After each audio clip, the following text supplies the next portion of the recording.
First of all, I got a little chair here and I got a little setup because I just had knee replacement surgery. And anybody in the room have knee replacement surgery? How many been in baseball over 10 years? How many been in baseball over 10 years? How about maybe 15? You will have knee replacement surgery. You know, nowadays you can get anything you want. We were kidding around the other day, you can get a new knee, get a hip. You go to it's like going to an auto dealership, or a store. Say, hey, you got any needs? You say, yeah, we got a couple over here. I said, give me a couple that give me a little spring, make me run a little faster. And then how about some hips so I can start, get a little more rotation.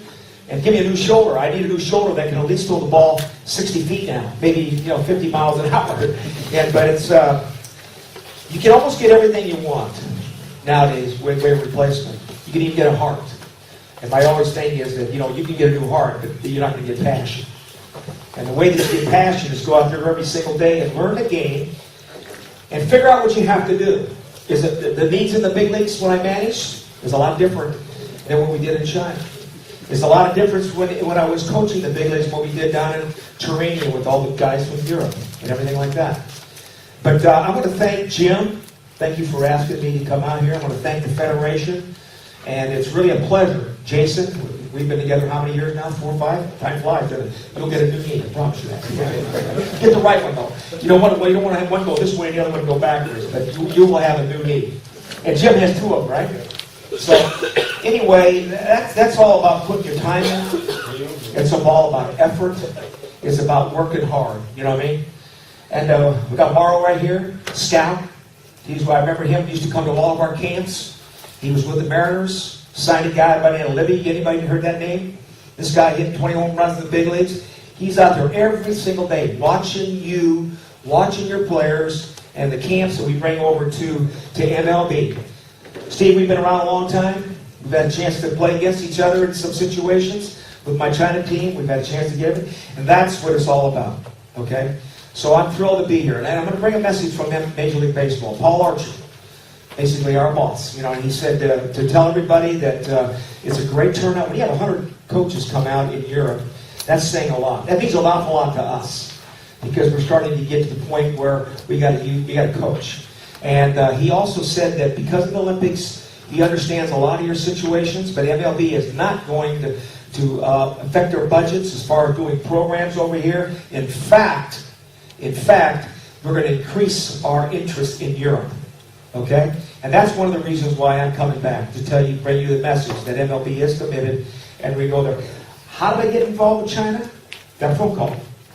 The Chinese Baseball Federation called MLB and said, listen, we want coaches. We need a coach. We need somebody who managed in the big leagues, somebody who coached in the big leagues, somebody who knows how to coach it up, and because we're going to the Olympics in 2008, we need somebody to teach us the game.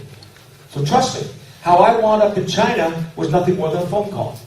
Sandy Alderson from MLB called me up, told me the situation. I spent 5 years in Japan. I ended my playing career in Japan. And, they were nice. They had a lot of good times. I saw some real pluses in the Japanese system, but I saw a lot of weakness. A lot of things that they do. They have their own mindset. They're going to go in their own directions. They've developed some great players that are now in the big leagues, but, at the same time, they have some questions about what they do. But it's amazing what a phone call will do. So you guys who have an interest of developing baseball, don't feel free to ask about what do we need to do to get part of this plan.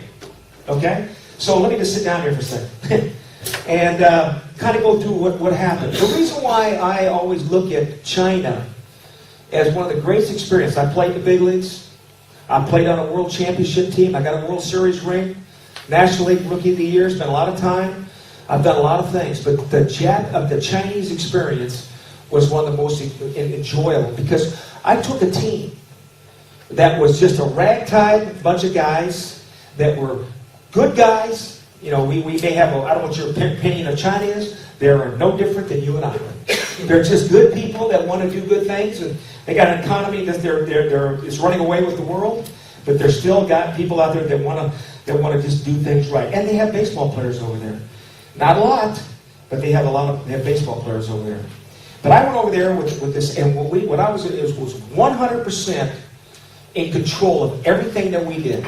I was sent by Sandy Alderson to make a report up to see it was a 3-month assignment the first time I went over there to evaluate the talent, bring them back to the States, train them, take them back to China, and then go off to Sapporo to qualify for the Greek Olympics back then. We knew we weren't going to qualify, but take them through the process so when the 2000 Olympics come, and they were going to have an opportunity to present their baseball to China.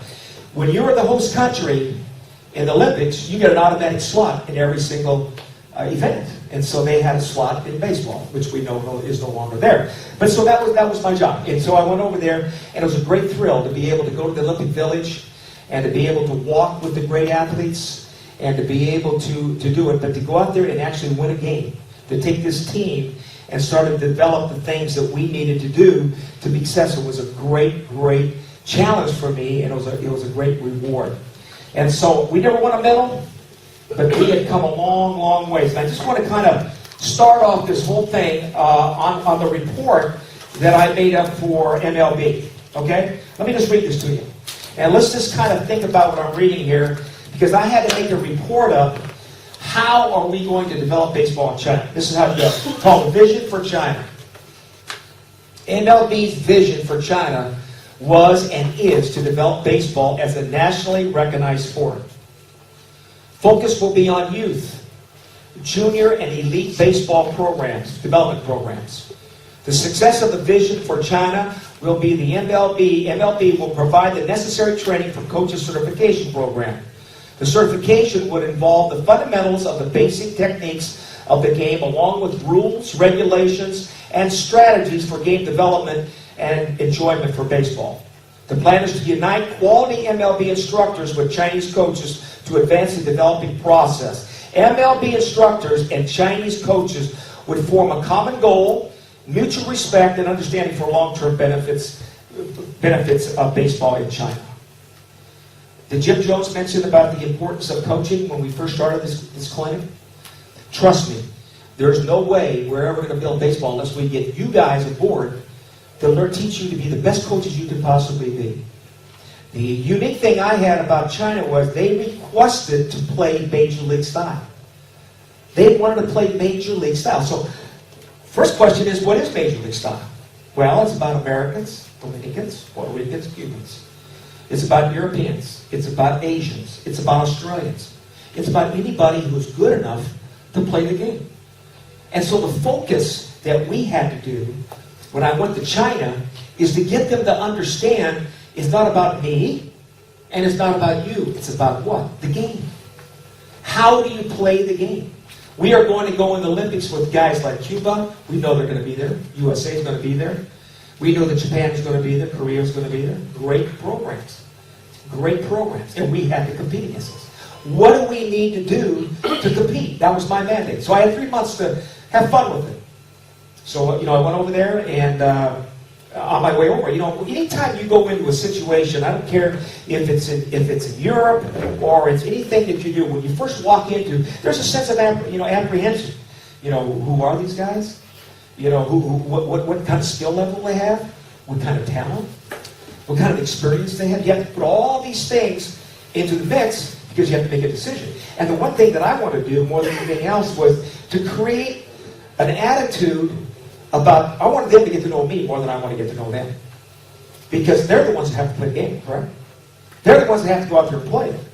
So the first thing I did when I got there, I joined the team, and they presented me to the team. And they got them all together. We're in this facility outside of Beijing, very, very, very low quality. We stayed in a dormitory along with 12 other sports. And we had our field and everything like this, but they were all there in uniform, and every single one of those guys had their hats off, and they were looking down like this when they presented me to the team. So I said, okay. So I said, I'm here to observe, and they presented me as they're going to be their manager. You're the manager of this project that we're going to do, and I'm going to be the manager. So we go out, and I watch them work out. After practice is over, would you like to say something? Nope. I went out to dinner with the coaches, had a few beers. Does that ever happen over here in Europe? Is there ever such a night when you don't go out and don't have beer with the coaches? I think there's more baseball, and you get to know one another after it's all over with than having a beer or two and talk about what you need to do. And so I did that next day. It was like the same thing to him. Just want to watch you play and observe, and we'll get together when we need to. They went out there and they played. So this went on about 4 or 5 days. Month of dinner, we had beers and everything like that. And next thing you know, it's going on and on and on. Eventually, they come up and say something. You're the new manager. Just say something. So what I did was I said, okay, first of all, from now on in, you put your hat on. When I talk to you, you put your hat on. And the second thing you do, you look me right in the eye. Champions look one another in the eye. They never put their heads down and start second. You look me in the eye. And what we're going to do, we're going to build a team around a game. We're going to take the Chinese and we're going to take the Major League philosophy and we're going to mold them together. We're going to talk about what we need to do to be a team. They never had a plan. They never had a plan. And the next thing we're going to do is we're going to have fun. We're going to have fun. We're going to enjoy coming out here every day because we're going to have objectives and goals every single day to be successful. And if you don't like it, we'll find a place for you. Sound familiar, Steve? He was talking today at the table about he went through a little rough time with his ball club, and suddenly they lost 5 straight. And he got them all together and basically said, this is the way we're going to do it. We're going to do this, this, and this, and this, and this. This is how we're going to play the game. And if you don't like it, you can sit here and take your uniform off and leave. And if you don't, no disrespect, nothing, we're not going to do. But if you walk out that door, we're going to walk out as a team. And so that's what you did. And you went on a winning streak, and they won 20 straight, and went on to win a lot of different things. And that's the biggest thing that I see with coaching, not only at your level, but also the major league level, the minor league level. Everybody talks in generalities. Everybody talks about, we're going to do this, we're going to play good fun of this, but do you really define the game? Do you really know what it is, the average velocity in the major leagues is concerned? Do you really know? I didn't. Because all these years, we took it for granted. 1965, we talked about it during the table time. Walter Alston came to me and said to the club, I was a non-roster player, went down there with the Dodgers, made the club, now we're opening up in New York against the Mets. So here I am. I'm just thinking, I wasn't even thinking about being on the roster. Walter Alston, my manager, walks out, and he gave me a motivational speech, and I'm going to share it with you. Okay? 7 seconds. This is what he said. Gentlemen, we're here to win. If you do the job, you play. If you don't, we'll find somebody else. Good luck. Left. That was it. We were there to win. We were there to do it. If you did the job, you play. If not, we're going to find somebody else. How simple is that? And how I learned more about the game than for the players. We were expected to win. I was the only rookie on the team. And like I said, a lot of good things happened because I was on a team that won. We understood the game. We understood how it was played. And that's how we went out there and did it. Last year I was with the Padres. General manager walked in and said, guys, we're going to bust our ass. Because if we don't, we have a chance to be horseshit. We're going to be really bad. And that's exactly what he said. I'm going, whoa, what a change of attitude. We have a chance to be really bad. And I go, God dang, boy, that's really motivational. And so that was the attitude. Did you see the difference between go out there? It wasn't about talent. It wasn't about playing the game. It's about we were expected what they expected of us. So in the year I was with the Padres, I had a chance to really break down the game. And some of the things that we did in China, I want to share that with you. Number one, we were going to have fun. I don't care what I was going to do. I was going to be a 3-month program, and that's all I could care. I got 3 months with these guys, and the one thing we're going to do, we're going to have fun. Then we talk about that. We were talking about George. We were talking about it last night about having fun, make it enjoyable. And the way you do that is not all joking around. You say, hey, we're going to accomplish these goals today. We got to do this. We got to do that. We set a plan up. One of the things we had to do in China, we had very weak arms. We had very, very weak arms. And I'm talking about, we had a good catcher. He was a big league catcher. Wang Wei could play. I don't know if you guys signed 2 of our guys. But he could play. But you have to throw at second base. You have to throw it. Everybody has to do their job arm-wise defensively. It's not all about pitching. Obviously, we need big, strong arms. The average velocity with China was 81 to 82 miles an hour. My average age of my team was 27.7 years old. We had an old team. But we had to get, you want to play Major League? You want to play the Olympics? You want to play with the big boys? Okay, we've got to, number one, we got to build arms up. Now, I know enough about arm throwing, and like you were talking to Mike today, he showed you all those techniques about throwing. Those are important. You've got to get the footwork down to throw. But the only way we were ever going to throw and develop the arms that we needed to, we had to take all that footwork and all those drills, we had to throw the ball. There's too many throwing programs that build around weightlifting and about all these exercises. The only way you're going to develop an arm is throw the ball. It's called the theory of momentum release. You must release the energy. That's the only way you're going to build your arm up. And we got to go through a program to do that. Now, I had a little trouble with my pitching coach because he said, well, you know, I don't believe in it. I said, well, we're going to throw. You know, we had outfielders that couldn't throw the ball 100 feet. Ground ball to the left fielder, he'd pick the ball up, he'd throw it to the shortstop, saying about where that wall is. He'd pick it up and throw it to second base about where that wall is. He'd turn up, throw to third base about where that wall is, and then he'd throw the ball to the catcher and bounce the catcher. That's what I had to work with in the outfield. If you can't throw the ball 300 feet on one bounce to the catcher in less than 8 seconds, you don't belong on the field. That's what I found. So I told him that's what we're going to do. We set objectives. If you can't go in the hole for a shortstop and back it, you know how far it is from the hole across the diamond for a shortstop? It's 50 yards. So how many meters would that be? 45. Huh? 45? You got to be able to catch, plant, and get it over about 4-1, 4-2, or you can't get a quality runner. And if you can't do it, we're gonna search and we're gonna find out guys that did. So we had fun. So we went out there and set these goals out. I learned that from Bill Belichick, you know, the big football coach for the Patriots. He defined every single position on that field, and everybody had from an offensive lineman to the center, to the defensive ends, to the linebackers, to the defensive backs, to the quarterbacks, to the offensive. He had a profile. What you had to do to be on his team.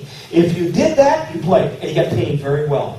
If you didn't do that, you left. See, that's one thing they have an advantage in football. If you have a bad year, they can get rid of you. They can sign you to a $60 million contract, but you got to make the club every year. If you don't make the club every year, that contract is cut. So on and on and on. So what we had to do for the Chinese, we had to go out there and show them the speed of the game.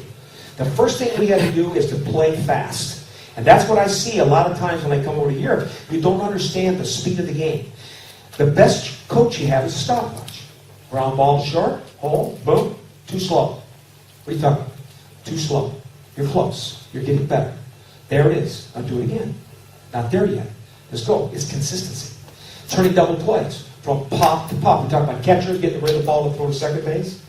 2 seconds or below that. Well, on a turn, you got to get rid of 1.2 or to 1 point. That's your range of turning a double play.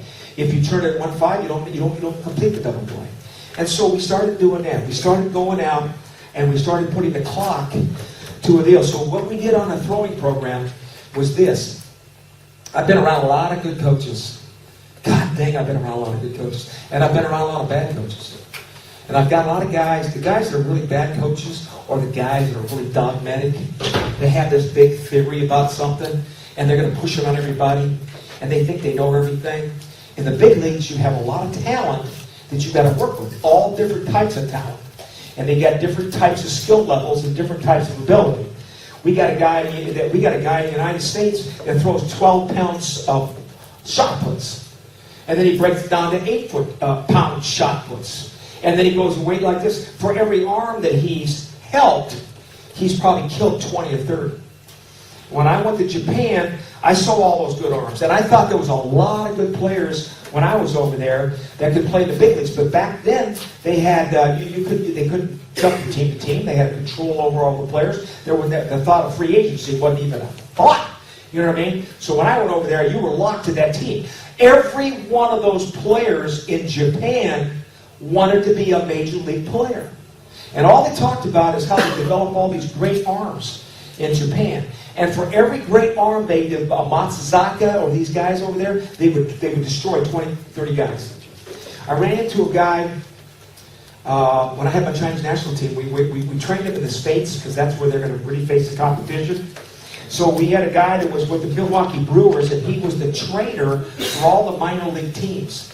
And so I asked him, I said, what are the Chinese doing that, the Japanese doing that is separated? He said, Jim, they haven't done one thing different. He said, what they do, they burn them, they go out there and they don't know how to strengthen arms and stuff like that. They have the highest rate in Japan for elbow and total reconstruction elbows and shoulder surgeries in the world. They have the highest of all the arm deals. I didn't realize that. He says, they just take guys and they just go out there and they burn them. If you survive, you're meant to survive. If you're not, you're meant to be weak. And that's not the way to do it, I don't think. So what we did is we took the Chinese team. We had older guys, and what we did is we used a program that I thought was really interesting. Our goal was to get rid of, you heard Mike talk about getting rid of the ball. We had a series of softball throwing and baseball throwing. And what we would do is we'd play long toss. And we would go out and we'd stretch them out there to get their arms really warm. Now this is after about 2 weeks. And then we'd call pull downs. And then we start coming down, we start pulling down. And as we pull down, we come up to 90 feet, and they would throw, we had 11-inch softballs. Women, girls softballs, we didn't want the big ones because they're a little bit too big for their hands. But the key of throwing is to get the wrist in play. Every great thrower I've ever talked about, it's all there. It's all there. That's where you want to get the speed, and that's where you want to do it. Throwing a softball, if you have a lazy wrist, it flies on you. And you just start getting your guys to throw softballs, and watch how they'll go everywhere. And once they start learning how to use the wrist, then you go back to a baseball, and then suddenly they get the feeling of what we call release point. It's out in front.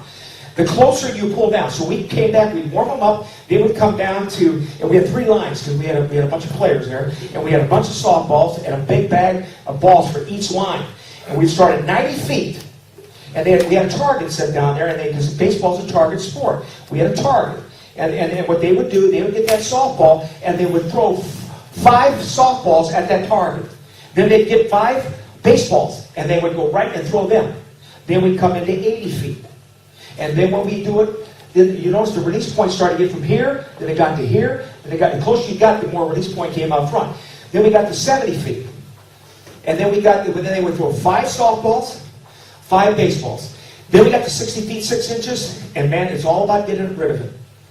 Get it out of your glove, and I just want to get it out of there as fast as you can and throw the crap out of the ball, hard as you can. When I came up the big leagues in 1965, the theory of pitching was in order to throw hard, you got to throw hard. And a lot of guys, that's what they did, man. They threw hard. If you see a guy throw the ball 90 miles an hour, that's a very athletic movement. They get up and, boy, they use their legs, they use their hips, and, man, they come at you. And that's athletic. And you got to train it so you can throw 120 of those. That's, a complete game in the big leagues is 120 pitches. And a good pitcher is about 12 and a third pitches per inning. You manage the big leagues, you can just literally watch how the flow of the game going. I had Greg Maddux and I had a lot of guys. You can tell that they're basically a 12-pitch to 15-pitch guy. And then Greg Maddux, when some guys have a 21 or 22-pitch inning, they'd come right back the next inning and have a 7-pitch. He knew how to throw strikes. He knew how to get out early. The great pitchers know how to get to 2 strikes fast. That's the key.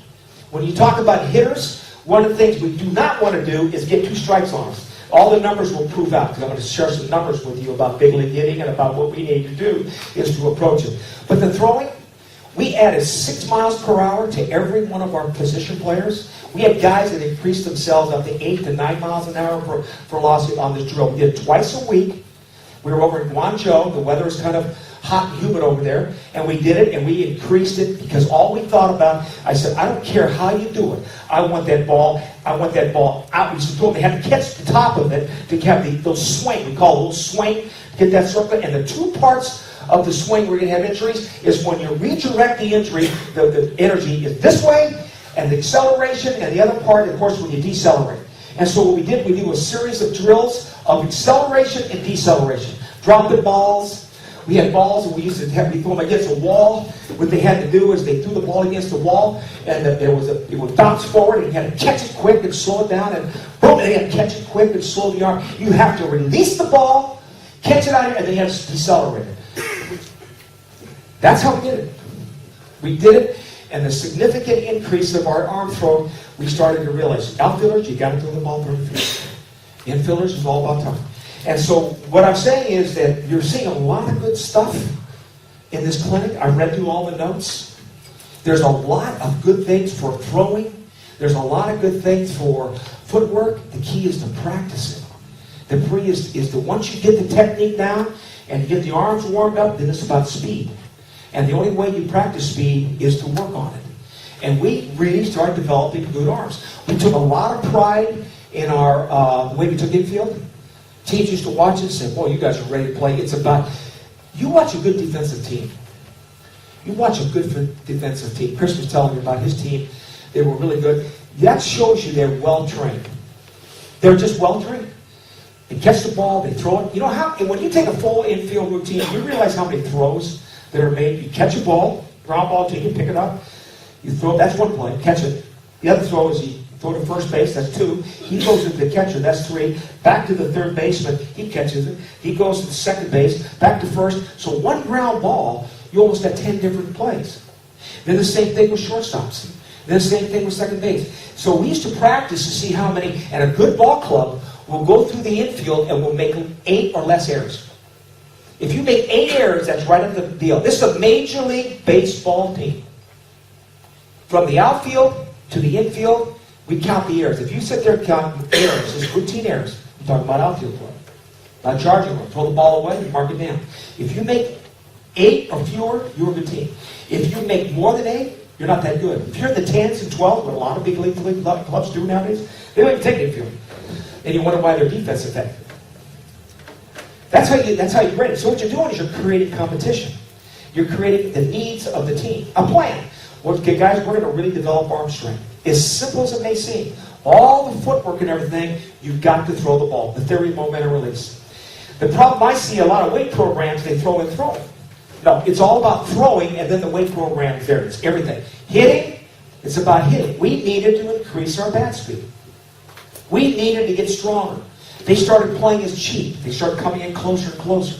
We had to learn how to carry, get the ball to carry. So we went through a series of drills. Now, what we're going to do tonight, I'm going to talk a little bit about coaching. I'm going to talk a little bit about strategy tonight. Tomorrow, we're going to talk about techniques. About we're going to look at guys like Manny Ramirez. We're going to look at guys like Pujols and anybody that you want. We're going to look at them to see what they do and what we need to work on. And then the next day, Sunday, we're going to go out on the gym and I'm going to show you some drills. Mike's going to throw you the drill. Mike and I have the same computer and we have the same program in hitting that we use. Alex Rodriguez, go right on down the line. We're going to go through frame by frame, technique by technique, and then we're going to go on in the cage on Sunday and we're going to show drills. I'm going to show you some of the drills that we did for speed. I'm going to show you some of the things that we worked on for power. And the thing is, and Mike's going to do the same thing. And then we're going to come back and kind of close it up. We're going to talk about coaching and stuff like that. That's going to be my role. But if you go through all the notes about all these guys, what they're going to add, this is good stuff. Now the key is to absorb it, form it into a plan, make it fun, enjoyable. I had 5 years to get it ready for the Olympics. There's a lot of things you can do with 5 years. And I'm going to tell you something. There's better athletes and there's better talent in Europe than there was in China when we started. There is no doubt about it. In China, after the Cultural Revolution, nobody was allowed to play any Western sports. Now, there's 2 stories. One was that they were, because we're Westerners, and Chairman Mao didn't want us to do that. The second was they just ran out of money and they just couldn't afford team sports. I like to think of the second one better than the first one. That way it's politically correct over there. So anyway, after the Cultural Revolution, then the sports started picking up. After the first couple of years, they had 1,000 basketball players in their program. Jason, you realize that? And they had a handful of baseball. By the way, baseball was more popular in China than it was in Japan and anywhere else before the Cultural Revolution. When the Cultural Revolution, they stopped it. And it never picked up. Today, because of one man, Yao Ming, that's what my job was, to find that one Yao Ming in China. Today, in China, just because of numbers, they have 300,000 kids playing basketball. Million. Oh, 300 million, I'm sorry. 300, did I say 1,000? 300 million kids playing basketball in China. It's amazing. It's an absolute frenzy about basketball. They have more 7-footers in their basketball program than anybody in the country. Major League Baseball, #1 goal is to get a player from your country into the big leagues. And that's why we're here. And that's why, Jim, that's why we're all here. To sit there and provide talent for him to go out there and look at. To provide talent for him to go out there and compete. But our goal is to get a player from every country. And Yao Ming went to 300 million kids. And baseball, now, we had a quote from one of our officials that, we should be able to catch up to them in 25 years. You know what, 25 years, those 300 million kids, they're going to be fans. And they're going to probably about 400 million of their kids are going to be playing basketball. So we are in a competition to really create the game. And the timing couldn't be better, as far as China's concerned. But the point I wanted to make about China was that it was really, how much time do I have? 20 minutes. We really took a group of kids that really wanted to play. They got so involved with the game. We took their personal egos out of it. I thought the reason why I liked China for you guys, because I think you could relate to that. You can't relate to the Yankees spend $210 million to build a team. You know what I'm saying? But you can build it by taking some raw talent, mold them into a team, and every once in a while that great talent comes up. You know what I mean? And it comes out of the woodwork. So the development really taught me a lot. They were robots. I needed to get them to start enjoying the game. We have to play faster. We talked about it. We had to develop arm strength. We had to get our pitchers to reduce injuries. We put them through a strength program. All the stuff that you read here, we made them do all our strength program after we threw. When we went into the development program, we had to, like I said, we had to not only increase velocity for our pitchers, we had to maintain velocity. Our guys would go out there in the first inning and throw 82 miles an hour. Next inning was 80. And next inning was 75. That was the starters. And here's what they would do. When the game started, the starter pitcher would go down to the bullpen and he'd start throwing. And as soon as he'd warm up, he'd go on the mound and he'd get on the mound and start throwing. The reliever would get up and he'd start throwing. And he's going pitch for pitch with the starter. So if the starter goes 5 innings, now they bring in the guy. He's already pitched 5 innings in the bullpen. They bring him in. Now the other guy gets up. He starts warming up. And they wonder why when they got the game, they just got shelled. You know what I mean? And so we tried to change them, saying, no, you don't do that. You're not. And that was the hardest thing we had to do, was to keep them from getting up and throwing in between innings before they brought in the ball game. We had to form a staff. A starting pitcher's got to give you at least 100 pitches. You've got to have 200. If you get a guy that goes 6 innings, as a manager in the big leagues, now I've got to manage the 7th and 8th, and I got my closer. I've got a guy that's going to close the game. And if I use him correctly, I should be able to use him 3 out of 4 opportunities if we had 3 in a row, or 4 in a row. But it's all about pitch counts, and it's about all training for them to do. So the thing we went over to China, we had 5 or 6 of our pitchers that had total blown their arms out. We had one guy that had no ligaments, or they had scar tissue that literally kept his arm together. And to this day, the doctors say, I have no idea how this guy kept throwing. But he kept throwing with all this pain. We sat down with him over in the World Baseball Classic. We had Dr. Bruce Thomas, which was the medical guy put on charge because of MLB. He's now with the Nationals. He came in and he said, can I help you? And can you help us? Can you help us? We got a whole team. Would you mind examining him? He just came from the Japanese. He walked the Japanese. Can I help you? Every player had his own personal trainer, their own doctor, and they basically said, we don't need you. And so he was kind of discouraged. So now he comes over. This is over in the Asia, the qualifying. We had Japan, we had Chinese Taipei, Korea, and China. We had 4 of us. We were all going to compete. So they brought him over for the World Baseball Classic over there in Japan.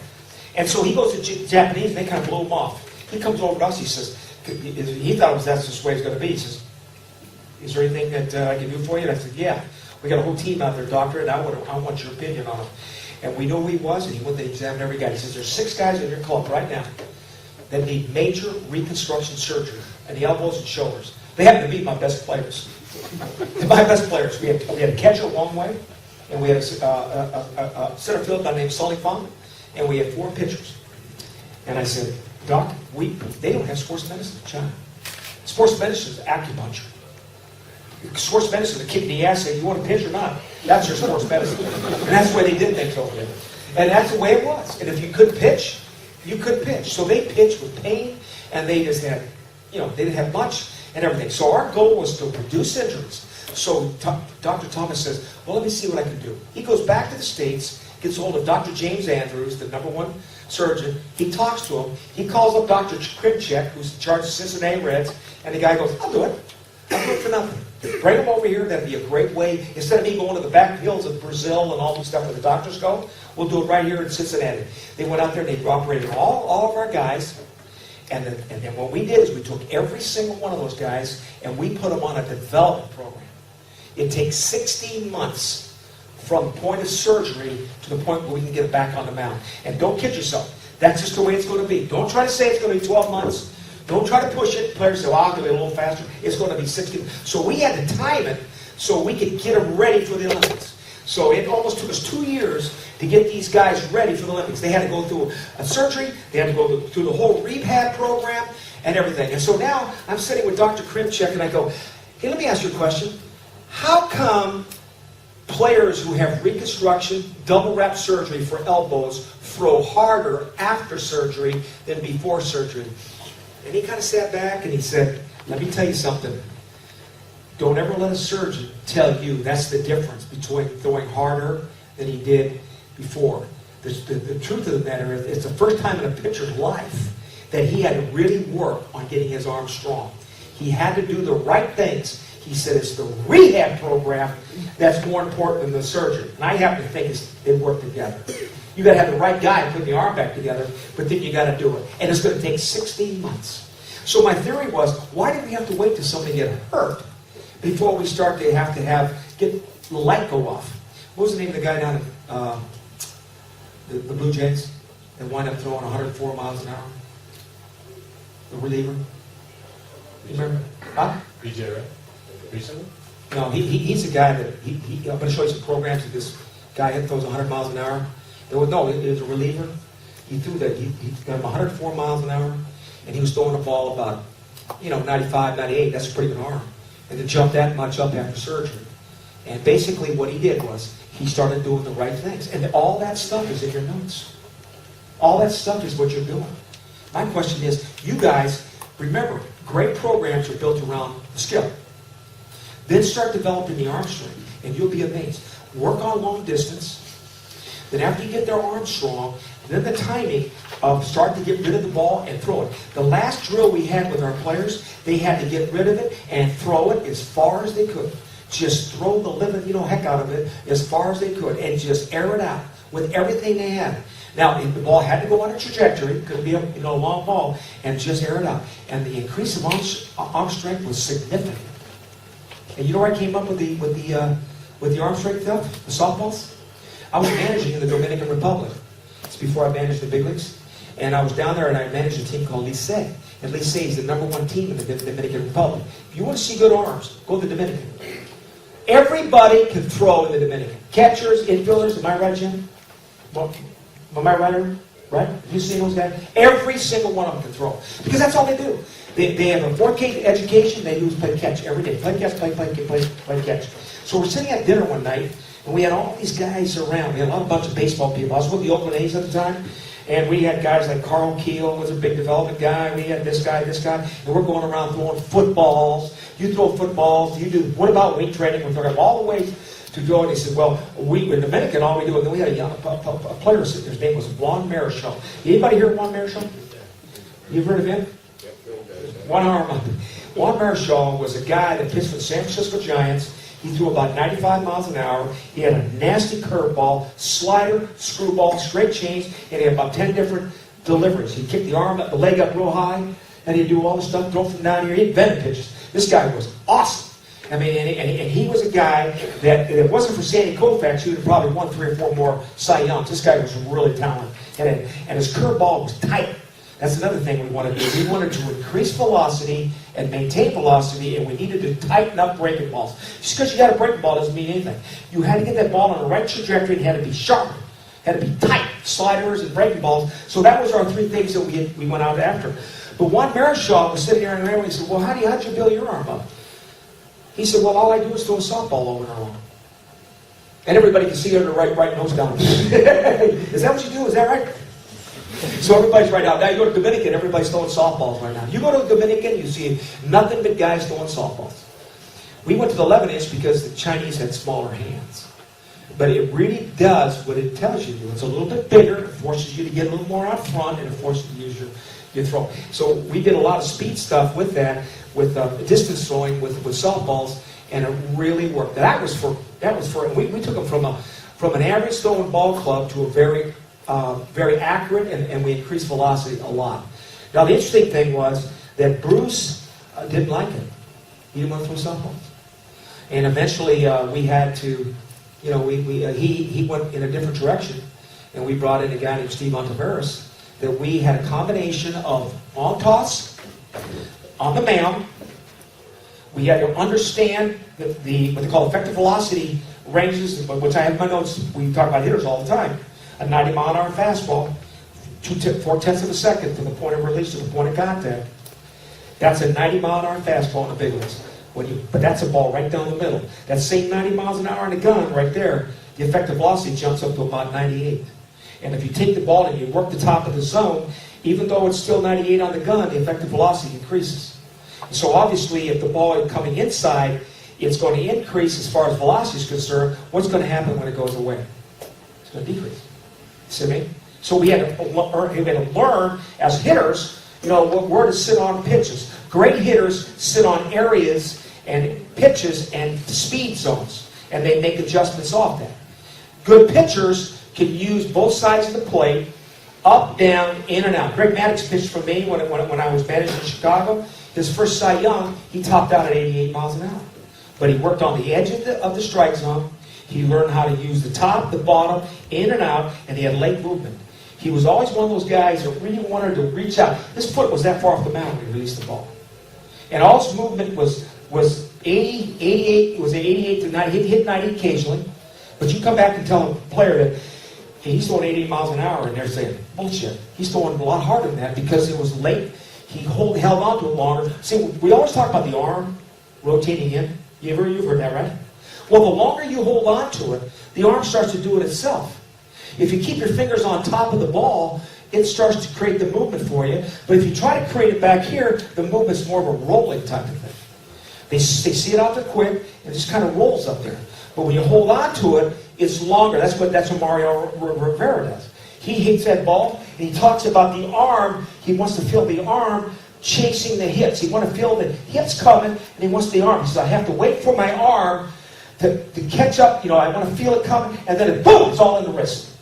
That's what he does. And then he says, how do you cut it so and the ball gets right on you, and boom, it cuts real hard. They can't read it. And you watch guys like Mariano, you watch guys like Maddux, you watch these great pitchers. They don't really throw hard, but they don't have good swings on them. Hitters don't have good swings on them because it's late. So what we did was... 10 minutes. 10 more minutes? Okay. I want to talk a little bit about... Anyway, we started to get into that. I want to talk a little bit about hitting, because that's going to be my topic. They may get carried away on my pitching, but I think that you have to develop good arms if you want to have a good program. And it's not that hard. I'm telling you, if we could do that with our team, it takes time. Don't expect to do it overnight. This is when players, right now, this is when players are developing. During the wintertime, this is when they're starting. They got the rest cycles over with. Now they're starting to play catch. They're working in their routine. They're always working on their delivery. They want to feel the rhythm and the legs and stuff like that. So that is really important. Now let's talk about hitting. So I went out. I was smart enough. I was smart enough to know that I didn't know nothing about pitching, and I had to go out and hire the best people I can.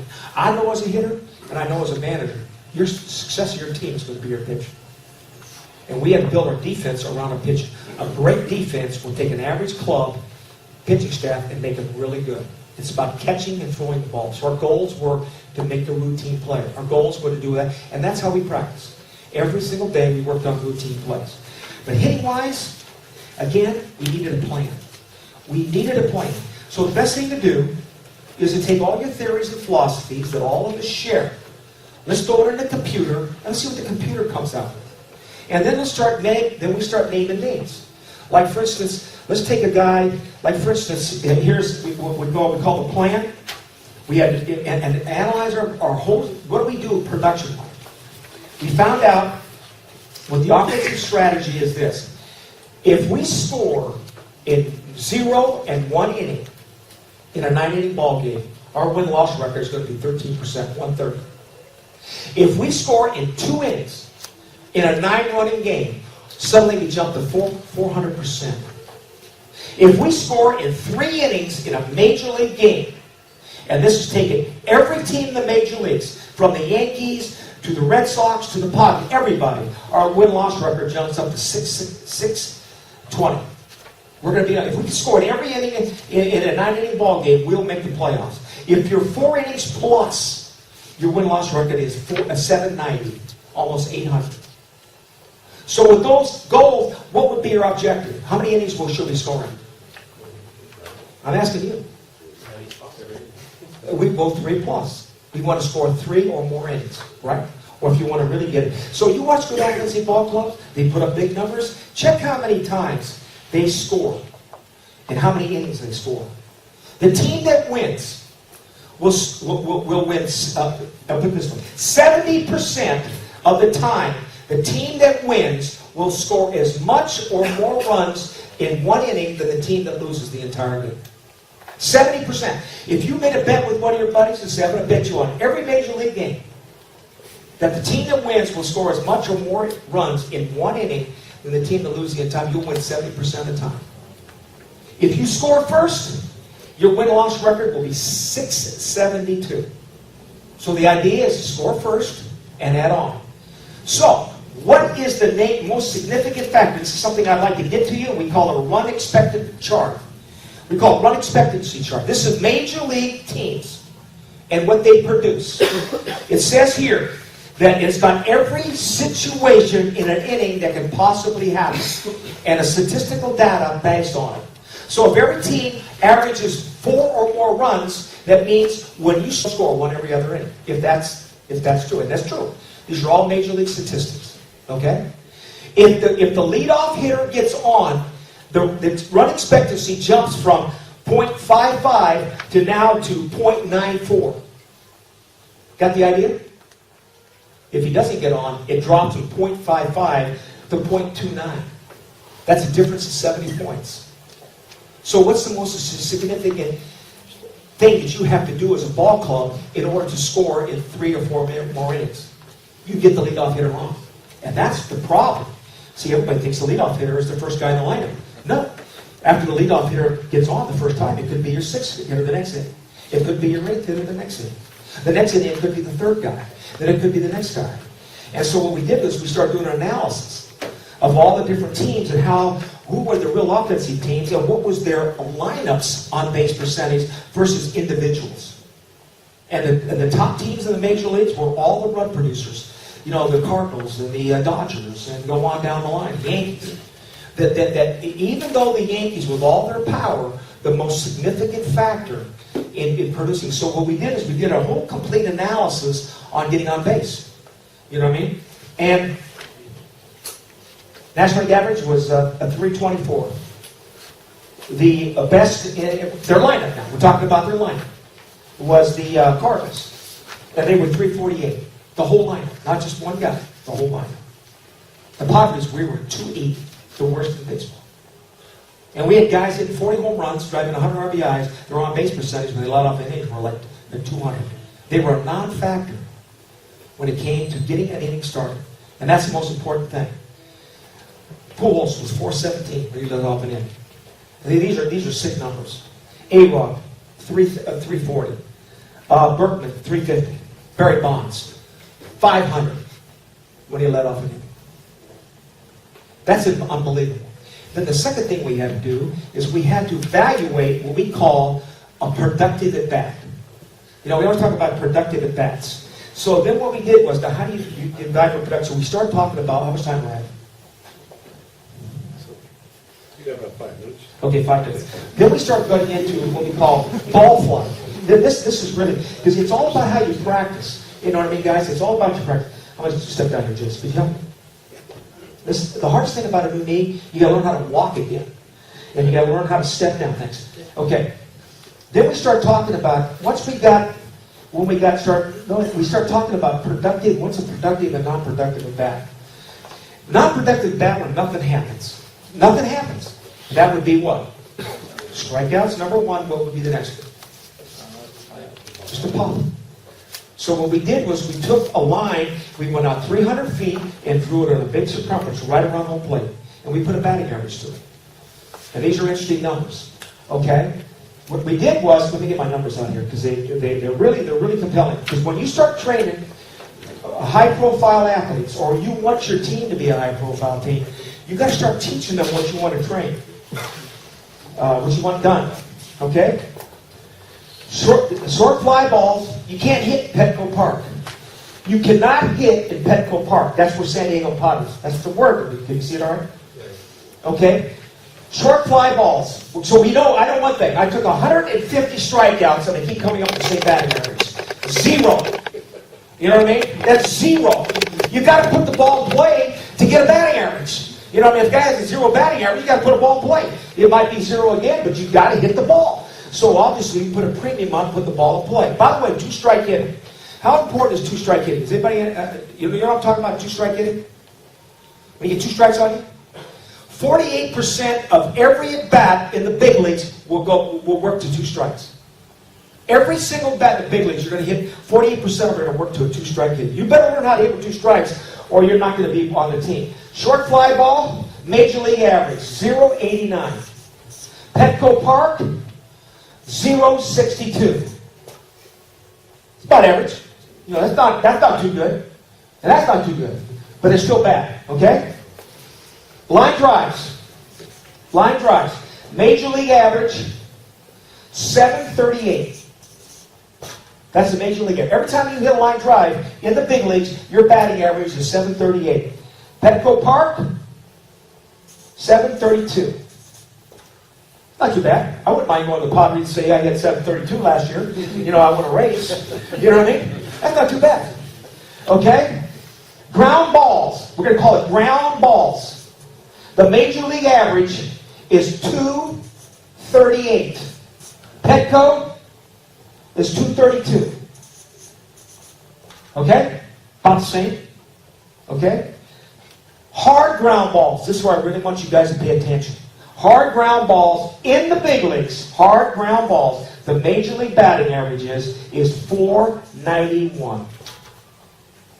In Petco Park, it's 433. So what do we see? We don't see much of a difference, do we? So combining line drives and hard ground balls, this is what your batting average is. In the big leagues, line drives and hard ground balls, your batting average is 672. And here, it's in Petco Park, it's 657. Now, here's the difference. Fly balls, long fly balls in the big leagues, the batting average is 405 with a real high slugging average. You see what I'm saying? In Petco, it was 278. So what does that tell you? Hard ground balls, line drives, you could hit anywhere. You could hit in Atlanta. You could hit in New York.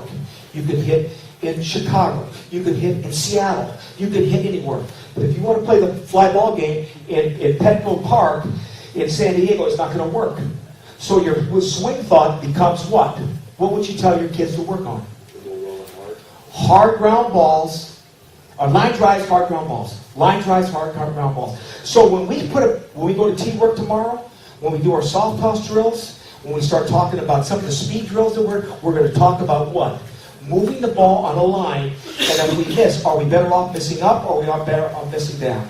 Exactly. So that becomes our swing thought is right here. And so that's the point where I'm talking about when you have a plan and you start doing your drill work and you start really working on everything you work on. zones, inside out, up, down, all these different things. We're going to start working on a swing thought that produces high-end results. Now we took the hard ground balls and about 2 minutes.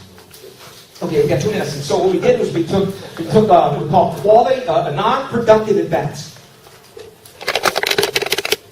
To me, a non-productive bat is a strikeout and a pop-up. We took all the players, we threw them in a computer, and we said, okay, this is what it is. Guess who was number 1 last year? Pujols. And then went right on down the line. Manly Ramirez, and went right on down the line. Right on down the line.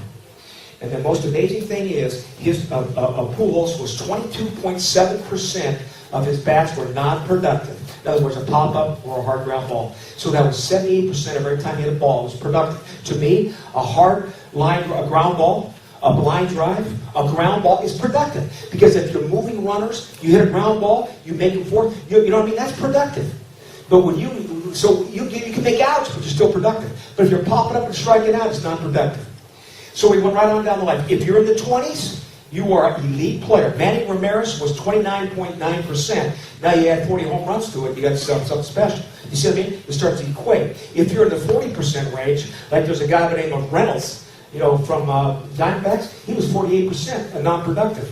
He'll get your ass fired every single time. He's got to hit 40 home runs. He did all this like this. But you get fired because you couldn't drive a run from third base, and we'll talk a little bit about that tomorrow, because he couldn't produce when the game was on the line. They get gaudy numbers, they're making a huge lot of money, but they can't help you win. The best we've ever managed was Barry Bonds. 16.6% of his bats were non-productive. And everybody sees that and they go, you got to be kidding. He's the best I've ever seen. Barry Bonds was the best I've ever seen. And we're going to talk about him tomorrow, and we're going to talk about some of those guys that what we need to do. So my point to you is that I want you to consider some of these things.